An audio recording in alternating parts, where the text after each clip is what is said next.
आपको याद होगा कि चुनावी रैली को संबोधित करते समय डोनाल्ड ट्रंप के ऊपर हमला हुआ था। पेंसिल्वेनिया की वो खबर थी जहां पर वो रैली संबोधित कर रहे थे और उनको गोली लगी कान पर और वो गोली कान को छूते हुए निकल गई थी। वो घायल हो गए थे, मामूली रूप से उनको चोटें आई थी फिलहाल।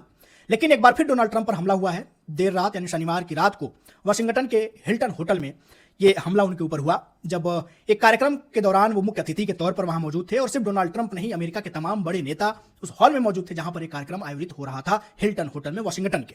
वहां पर राष्ट्रपति के साथ अमेरिका के उपराष्ट्रपति जेडी वेंस और वहां के रक्षा मंत्री, तमाम बड़े नेता मौजूद थे।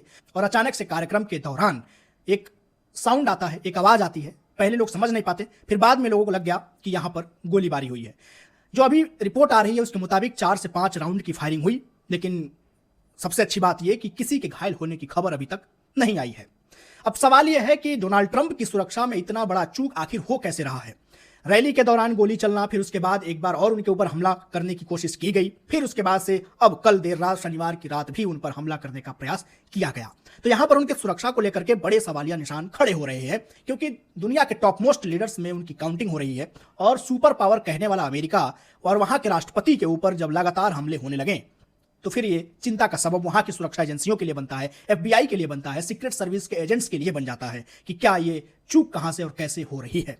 समझते हैं कि आखिर जिसने हमला किया है वो कौन है।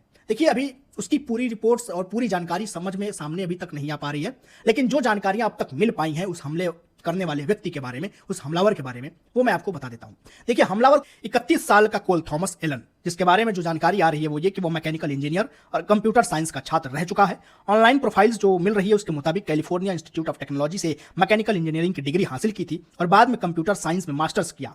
यह भी जानकारी मिल रही है कि नासा के जेट प्रोपल्शन लेबोरेटरी में समर रिसर्च फेलोशिप का हिस्सा भी यह हमलावर रह चुका है। इसके अलावा वह पार्ट टाइम शिक्षक के तौर पर भी काम कर चुका है। और इसका क्या कनेक्शन है, किसने इसको यह सब करने को कहा, इससे जुड़े तार कहां तक जाएंगे, इसको लेकर के भी जांच अभी चल रहा है। इस पर जो भी रिपोर्ट, जो भी जानकारी सामने आएगी वो मैं आप तक जरूर पहुंचाऊंगा। लेकिन बड़ी अपडेट यही थी कि डोनाल्ड ट्रंप पर एक बार फिर शनिवार की देर रात वाशिंगटन के हिल्टन होटल में हमला किया गया।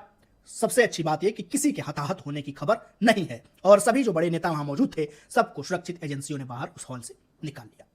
तो ऐसे ही तमाम जानकारी और अपडेट्स के लिए आप मुझे सब्सक्राइब कर लीजिए और इंस्टाग्राम पे फॉलो कर लीजिए। अपना का बेहद ख्याल रखिएगा। शुक्रिया।